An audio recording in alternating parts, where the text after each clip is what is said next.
पुराने ज़माने की बात है जब मिस्र और किनान के इलाकों में कबीले रहते थे और जिंदगी सादगी और सख्ती होती थी। इसी दौर में एक बुजुर्ग और अजीम शख्सियत रहते थे, हज़रत याकूब अलैहिस्सलाम, जो अपने वक्त के बहुत इज्जतदार और समझदार इंसान थे। उनका खानदान बड़ा था और उनके कई बेटे थे, जिनमें से एक नाम था यूसुफ अलैहिस्सलाम। हज़रत याकूब अलैहिस्सलाम अपने तमाम बेटों से मोहब्बत करते थे, लेकिन उनके दिल के बहुत करीब थे यूसुफ अलैहिस्सलाम और उनके छोटे भाई बिन्यामीन। यूसुफ बचपन से ही मुख्तलिफ थे।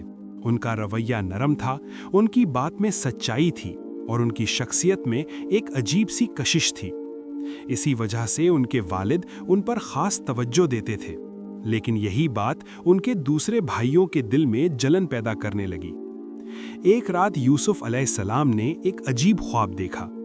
उन्होंने देखा कि 11 सितारे, सूरज और चांद उनके सामने झुक रहे हैं। वो हैरान थे और सुबह उठकर उन्होंने ये ख्वाब अपने वालिद को बताया। हज़रत याकूब अलैहिस्सलाम ने ये ख्वाब सुनकर फौरन समझ लिया कि इसमें एक गहरा मतलब छुपा है। उन्होंने यूसुफ को समझाया कि अपना ख्वाब अपने भाइयों को ना बताना, क्योंकि उनके दिल में पहले ही जलन है। जैसे जैसे वक्त गुजरता गया, भाइयों की जलन बढ़ती गई। उन्हें लगता था कि उनके वालिद यूसुफ को उन पर तरजीह देते हैं। उनके दिल में धीरे धीरे नफरत ने जगह बना ली और एक दिन उन्होंने मिलकर एक प्लान बनाया। उन्होंने अपने वालिद से कहा, यूसुफ को हमारे साथ भेज दे, वो खेलेगा, घूमेगा। पहले तो हज़रत याकूब अलैहिस्सलाम ने इनकार किया क्योंकि उन्हें अंदेशा था, लेकिन जब भाइयों ने ज्यादा जिद की तो आखिर उन्होंने इजाज़त दे दी। यहीं से एक ऐसी कहानी शुरू होती है जो इंसानी जज्बात, धोखा, सब्र और कामयाबी की सबसे बड़ी मिसाल बनने वाली थी। जब वो सब यूसुफ को लेकर दूर चले गए तो उन्होंने अपनी असली नीयत जाहिर कर दी। उन्होंने डिसाइड किया कि यूसुफ को रास्ते से हटा दिया जाए, लेकिन किसी ने कहा, उसे कत्ल मत करो, उसे किसी गहरी जगह में डाल देते हैं। और फिर उन्होंने यूसुफ को एक सुनसान कुएं में डाल दिया। एक मासूम बच्चे के लिए ये लम्हा सबसे मुश्किल था। अंधेरा, तन्हाई और अपनों का धोखा। ऊपर से उनके भाई वापस घर गए और झूठ बोला कि यूसुफ को भेड़िए ने खा लिया। हज़रत याकूब अलैहिस्सलाम को ये बात सुनकर बहुत सदमा हुआ, लेकिन उन्होंने सब्र किया। इधर उस कुएं के पास से एक काफिला गुजरा। उन्होंने पानी निकालने के लिए रस्सी डाली और जब रस्सी ऊपर आई तो उसके साथ एक बच्चे का हाथ था। ये यूसुफ अलैहिस्सलाम थे। उन लोगों ने उन्हें निकाला और समझा कि ये एक गुलाम है, और यहीं से उनकी जिंदगी का एक नया और मुश्किल सफर शुरू होता है।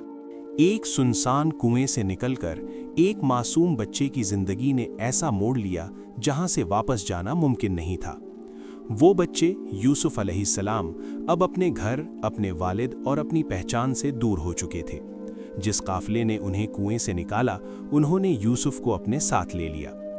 उन लोगों ने उन्हें एक माल समझा, एक ऐसा गुलाम जिसे बेचा जा सकता था।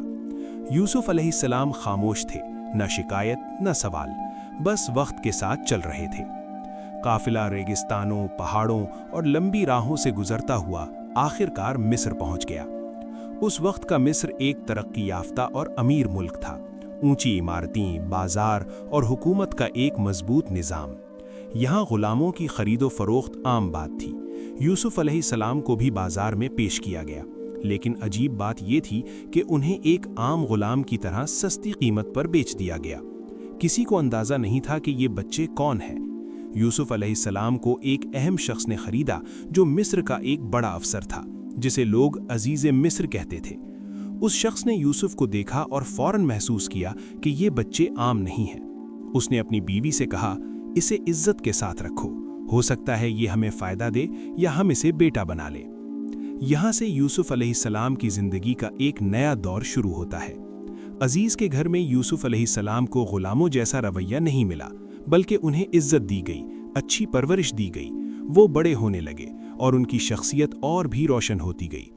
उनका रवैया सच्चा, उनका मिजाज नर्म और उनकी सोच गहरी थी। हर कोई जो उनसे मिलता उनसे मुतासिर हो जाता। वक्त के साथ यूसुफ अलैहिस्सलाम जवान हो गए। उनका हुस्न और उनका अखलाक दोनों ही लाजवाब थे। لوگ ان کی طرف خود بخود متوجہ ہوتے تھے، لیکن اصلی چیز جو انہیں مختلف بناتی تھی وہ تھی ان کی سچائی اور ان کا کردار۔ زندگی ابھی آسان لگ رہی تھی، لیکن اصل امتحان اب شروع ہونے والا تھا، ایسا امتحان جو ان کی زندگی کا رخ ہمیشہ کے لیے بدل دے گا، ایک ایسا واقعہ جو انہیں غلامی سے قید تک لے جائے گا، اور پھر وہی قید انہیں بادشاہ کے قریب پہنچانے کا ذریعہ بنے گی۔ مصر کے ایک عظیم محل میں، جہاں ہر چیز شان و شوکت سے بھری ہوئی تھی، وہاں ایک ایسا امتحان تیار ہو رہا تھا جو یوسف علیہ السلام کی زندگی کا رخ بدل دینے والا تھا۔ یوسف علیہ السلام اب جوانی کی عمر میں تھے۔ ان کا حسن، ان کا اخلاق اور ان کی شخصیت ہر کسی کو متاثر کرتی تھی۔ عزیز مصر کا گھر بھی ان کی موجودگی سے روشن تھا، لیکن اسی گھر میں ایک ایسا جذبہ پیدا ہوا جو آگے چل کے فتنہ بن گیا۔ ایک دن گھر کے اندر کا ماحول بدل گیا، دروازے بند تھے اور ایک ایسی صورتحال پیدا ہوئی جہاں یوسف علیہ السلام کو ایک غلط راستے کی طرف بلایا گیا۔ لیکن یہاں ان کا اصل کردار سامنے آتا ہے۔ انہوں نے فوراً اس چیز سے دور رہنے کا فیصلہ کیا۔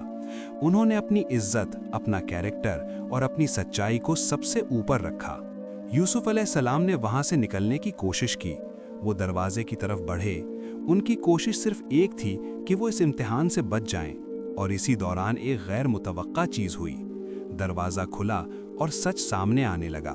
صورتحال کو بدلنے کی کوشش کی گئی، الزام یوسف علیہ السلام پر ڈال دیا گیا، لیکن کچھ نشانیاں ایسی تھیں جو سچائی کی طرف اشارہ کر رہی تھیں۔ گھر کے ایک شخص نے سمجھداری سے فیصلہ کیا، اور جو ثبوت سامنے آئے انہوں نے سچ اور جھوٹ کا فرق واضح کر دیا۔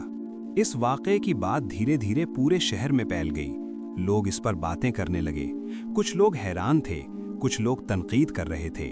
یہ بات اتنی بڑھ گئی کہ محل کے اندر بھی اس کا اثر پہنچ گیا۔ ایک دن شہر کی کچھ عورتیں اکٹھی کی گئیں۔ انہیں ایک محفل میں بلایا گیا۔ ان کے ہاتھوں میں پھل اور چھریاں دی گئیں، اور پھر یوسف علیہ السلام کو ان کے سامنے لایا گیا۔ جب انہوں نے یوسف علیہ السلام کو دیکھا تو وہ اتنی حیران ہو گئیں کہ انہوں نے اپنے ہاتھ تک کاٹ لیے، اور انہیں محسوس بھی نہیں ہوا۔ یہ لمحہ سب کے لیے چونکانے والا تھا۔ اب حالات سمجھ سے باہر ہو رہے تھے، اور آخرکار ایک فیصلہ لیا گیا۔ یوسف علیہ السلام کو قید میں ڈال دیا گیا۔ ایک ایسا فیصلہ جو ظاہر میں ناانصافی لگتا تھا، لیکن اصل میں یہ ان کی زندگی کا سب سے اہم موڑ بننے والا تھا۔ قید کا دروازہ بند ہوا اور یوسف علیہ السلام ایک اندھیری زندگی میں داخل ہو گئے۔ لیکن کہانی یہاں ختم نہیں ہوتی۔ یہیں سے وہ راستہ شروع ہوتا ہے جو انہیں غلامی سے اٹھا کر طاقت اور عزت کے مقام تک لے جائے گا۔ اندھیری قید، ٹھنڈی دیواریں اور تنہائی۔ یوسف علیہ السلام جو کبھی ایک عزیز گھر میں عزت سے رہتے تھے، اب ایک قید خانے میں تھے۔ لیکن یہ صرف ظاہری صورت تھی، اصل میں یہیں سے ان کی تقدیر کا دروازہ کھلنے والا تھا۔ قید میں یوسف علیہ السلام اکیلے نہیں تھے، وہاں دو اور قیدیوں سے ان کی ملاقات ہوئی۔ دونوں نے ان کے اندر کچھ مختلف دیکھا۔ ان کا رویہ، ان کی بات کرنے کا طریقہ، ان کی شخصیت، انہیں محسوس ہوا کہ یہ شخص عام نہیں ہے۔ ایک دن دونوں قیدیوں نے اپنے عجیب خواب یوسف علیہ السلام کو بتائے۔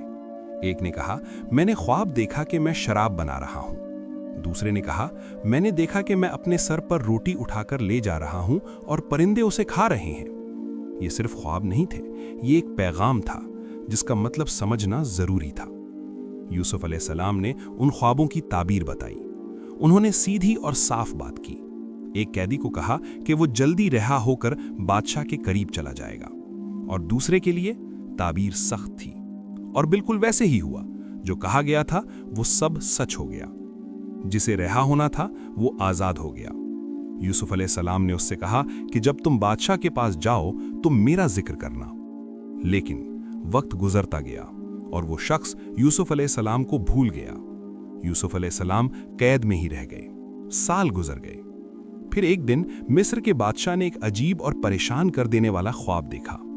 7 موٹی گائیں جنہیں 7 دبلی گائیں کھا رہی تھیں، اور 7 ہری بالیاں اور 7 سوکھی بالیاں۔ بادشاہ پریشان ہو گیا۔ اس نے اپنے دربار کے لوگوں سے پوچھا اس خواب کا کیا مطلب ہے، لیکن کوئی جواب نہیں دے سکا۔ تبھی وہ قید سے رہا ہونے والا شخص کو اچانک یاد آیا۔ اس نے کہا، میں آپ کو ایک ایسے شخص کے پاس لے جا سکتا ہوں جو اس خواب کی تعبیر بتا سکتا ہے۔ اور وہ سیدھا قید خانے گیا، یوسف علیہ السلام کے پاس۔ सालों बाद यूसुफ अलैहिस्सलाम के पास एक नया मौका आया। उन्होंने बादशाह के ख्वाब की ताबीर बताई। 7 साल तक खुशहाली होगी, फसल ज्यादा होगी, फिर 7 साल सख्त कहत आएगा, इसलिए अभी से अनाज महफूज करो। ये सिर्फ ताबीर नहीं थी, ये एक पूरा इक्तसादी मंसूबा था। बादशाह ये सुनकर हैरान रह गया। उसे समझ आ गया कि ये शख्स आम नहीं है और यहां से कैद के दरवाजे खुलने वाले थे और यूसुफ अलैहिस्सलाम एक नई जिंदगी की तरफ बढ़ने वाले थे। सालों की कैद, तन्हाई और सब्र के बाद अब वक्त आ गया था कि यूसुफ अलैहिस्सलाम की सच्चाई दुनिया के सामने आए। जब बादशाह ने यूसुफ अलैहिस्सलाम की ताबीर सुनी तो वो गहरी सोच में चला गया। ये सिर्फ ख्वाब की वजाहत नहीं थी, ये एक मकमल प्लान था मुल्क को बचाने का। बादशाह ने फौरन हुक्म दिया, इस शख्स को मेरे पास लाओ।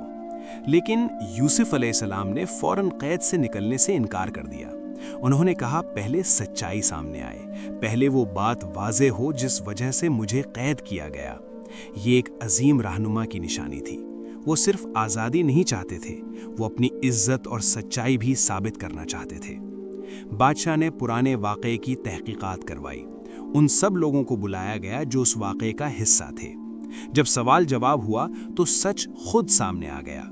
सब ने इकरार किया कि यूसुफ अलैहिस्सलाम बिल्कुल पाक और सच्चे थे और जो कुछ हुआ वो उनकी गलती नहीं थी। अब यूसुफ अलैहिस्सलाम सिर्फ रिहा नहीं हुए बल्कि इज्जत और एहतराम के साथ रिहा हुए।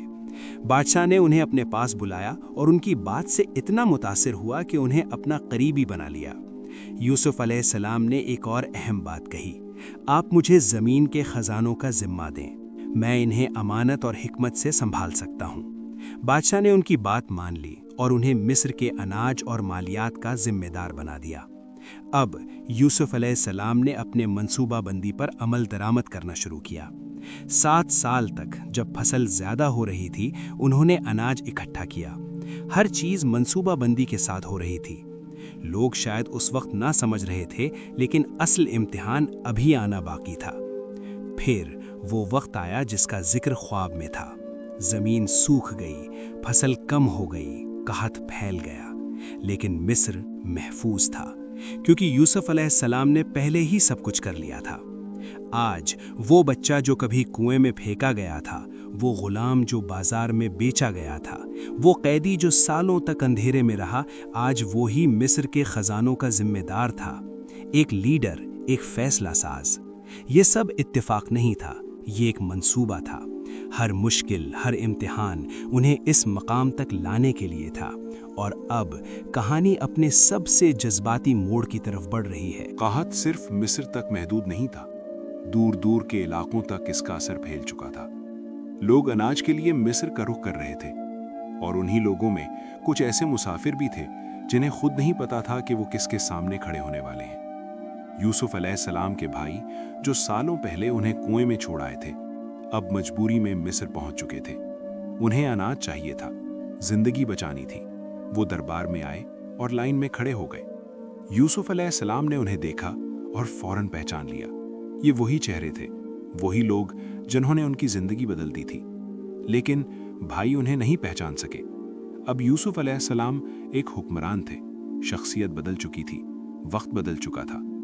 यूसुफ अलैहिस्सलाम ने फौरन रद्द-ए-अमल नहीं किया, ना इंतकाम लिया, ना उन्हें जलील किया, बल्कि एक मंसूबा बनाया। उन्होंने उन्हें अनाज दिया और कहा, अगर दोबारा आओ तो अपने छोटे भाई को भी साथ लाना। ये एक आजमाइश भी थी और एक हिकमत अमली भी। भाई वापस गए और कुछ अरसे बाद दोबारा मिस्र आए, इस दफा अपने छोटे भाई के साथ। यहाँ यूसुफ अलैहिस्सलाम का मंसूबा और गहरा हो गया। उन्होंने एक ऐसा कदम उठाया जिससे उनका छोटा भाई उनके पास रह सके। हालात ऐसे हो गए कि भाई परेशान हो गए, वो समझ नहीं पा रहे थे कि क्या हो रहा है। और फिर वो लम्हा आया जब यूसुफ अलैहिस्सलाम ने खुद को जाहिर किया। उन्होंने कहा, मैं यूसुफ हूं और ये मेरा भाई है। ये सुनते ही भाई हैरान हो गए। उन्हें अपनी गलती याद आ गई। वो शर्मिंदा थे, पछतावा उनके चेहरों पर वाज़ेह था। उन्होंने माफ़ी मांगी। यूसुफ अलैहिस्सलाम ने क्या किया? न गुस्सा न बदला। उन्होंने कहा, आज तुम पर कोई इल्ज़ाम नहीं, अल्लाह तुम्हें माफ़ करे। ये सिर्फ माफ़ी नहीं थी, ये इंसानियत की इंतहा थी। फिर वो दिन आया जब यूसुफ अलैहिस्सलाम अपने वालिद से मिले। सालों का इंतज़ार ख़त्म हुआ। एक बाप और बेटा जो जुदा हो गए थे आज दोबारा मिल रहे थे। ये लम्हा अल्फाज से बयान नहीं हो सकता। बचपन का वो ख्वाब जिसमें सूरज, चांद और सितारे सजदा कर रहे थे, आज वो हकीकत बन चुका था। उनका खानदान उनके सामने था। इज्जत, ताकत और कामयाबी सब उनके पास थी। एक बच्चे को कुएं में फेंका गया, एक गुलाम बना, एक कैदी बना, लेकिन फिर वही शख्स मिस्र का जिम्मेदार हुक्मरान बना। अगर आपको ये वाकया पसंद आया हो तो वीडियो को लाइक करें, चैनल को सब्सक्राइब करें और अगला वाकया कौन सा हो ये कमेंट्स में ज़रूर बताएं।